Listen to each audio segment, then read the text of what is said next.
प्रेम से बोलिए। संत सम्राट कबीर साहेब की जय, गुरु महाराज की जय, संत समाज की जय, भक्त समाज की जय।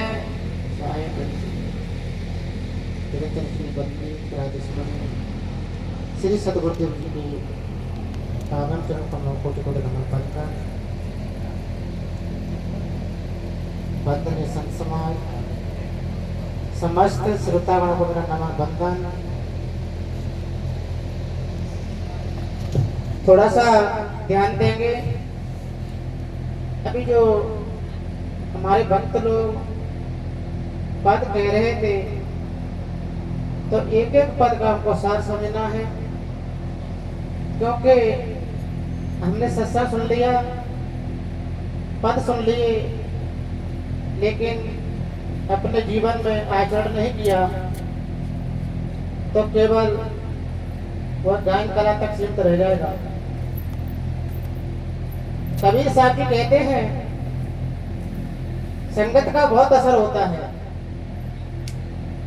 अगर हम लोग प्रैक्टिकल में लें, अगर कोई नाला गंगा में जाकर के मिलता है तो वह गंगा जल हो जाता है। अगर उसी गंगा के जल को लाकर के आप किसी गड्ढे में डालते हैं तो वह पानी गड्ढे का हो जाएगा। तो संगत का बहुत बड़ा महत्व होता है। इंसान बड़ा नहीं है, स्थान बड़ा होता है। वही जिस चाय को आप पीते होंगे, किसी छोटी मोटी दुकान पर 10 रुपए या 20 रुपए की मिलती है, वही 5 स्टार होटल में 150 रुपए 200 रुपए की मिलती है। और जहाँ तक अगर बॉम्बे की बात करें तो ऐसा बताया जाता है 5-5 हजार रुपए मिलती है। तो आज आप यहाँ पर सतगुरुदेव कबीर साहब मंच के समस्त बैठे हुए हैं। कबीर का जो सिद्धांत है मानवतावादी सिद्धांत है। हमको इस सिद्धांत को आगे बढ़ाना है। ऐसा नहीं है इसमें हमारे सभी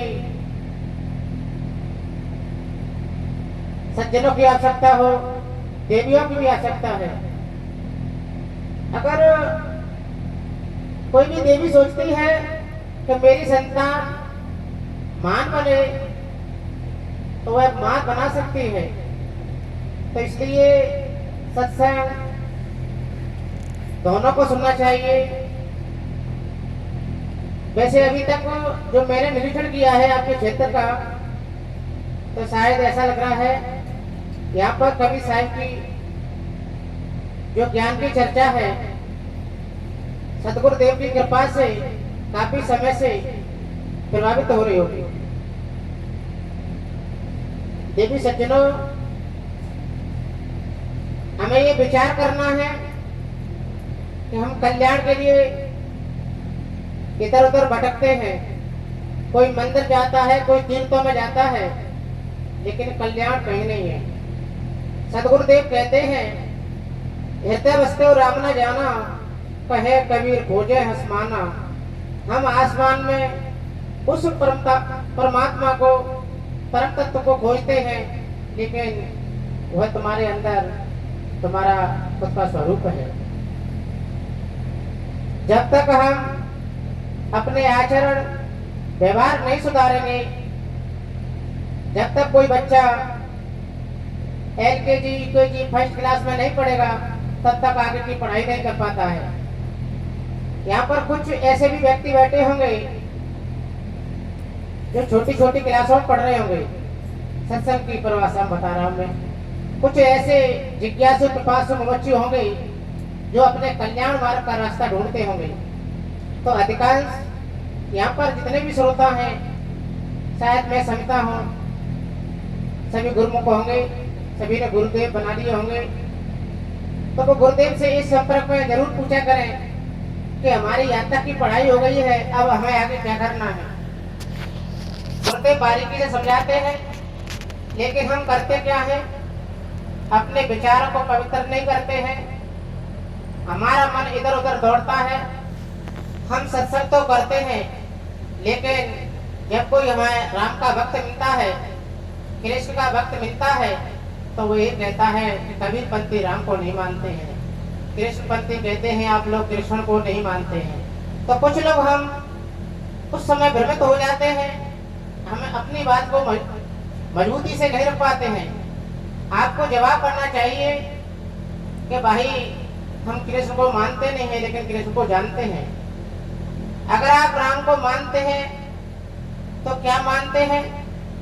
आप राम की उपासना करते हैं, लेकिन राम का आदर्श नहीं, उस रावण के आदर्शवादी बने बैठे हैं। तो हमें इस खुल करके बोलना चाहिए। और अगर जो भी लोग जिनकी क्लास आगे बढ़ गई है, मेरी बात को समझते रहना, तो उनको अपने निःशुल्क की प्राप्ति कैसे होगी? जब सदगुरुदेव आपके गृह आते हैं, या आप हमसे भी पूछ सकते हैं, उनसे तो जरूर पूछा करें। अपना अपना जो भी आपका अध्ययन चल रहा है, कुछ लोग प्रचारक होते हैं कबीर साहब के ज्ञान के, कुछ लोग अपने भजनों के प्रचारक होते हैं, कुछ लोग वास्तविक अपना कल्याण करना चाहते हैं, कुछ लोग अपनी समाज का उत्थान करते हैं, कुछ लोग अपने परिवार का उत्थान करते हैं। लेकिन हम सभी का कर्तव्य बनता है अपने परिवार के साथ साथ अपना आत्म कल्याण करना, अपनी समाज को ऊंचाइयों तक ले जाना। हमारी समाज क्या है? हमारी केवल मानव समाज है, ऐसा मान लेना चाहिए। कुछ मत पंथ वालों ने हमारी समाज को विभिन्न वर्ण जातियों बांट दिया है। कुछ जो पाखंडवादी थे, उन्होंने इस बात की भोली वाली जनता को गुमराह करके अपना पेट भरते थे। आज अधिकांश व्यक्ति समझदार है, समझते होंगे इस बात को, इसलिए पाखंडियों की आपके सामने अपोज नहीं करती है। जब हम कबीर साहब के ज्ञान की बात करते हैं, जब कबीर साहब का अवतार हुआ, कबीर साहब ऐसे समय में आए थे जब भारत में पाखंडवाद था, अंधविश्वास था। आज अधिकांश व्यक्ति इस बात को लेकर के सहमत होंगे। तो मैं केवल निवेदन करूंगा, आप स्वस्थ रहें, स्वच्छ रहें, व्यस्त रहें, मस्त रहें, अपने अपने परिवार को, समाज को आगे बढ़ाने का प्रयास करते रहें। और हमारे गुरुदेव बेटे हैं, बहुत कुछ आपको बताएंगे। मैं इन्हीं शब्दों के साथ अपनी चर्चा को समाप्त करूंगा, लेकिन एक बार प्रेम से बोलिए, यह प्रेम से बोले सदगुरुदेव की जय, संत समाज की जय, भक्ति समाज की जय। साहिब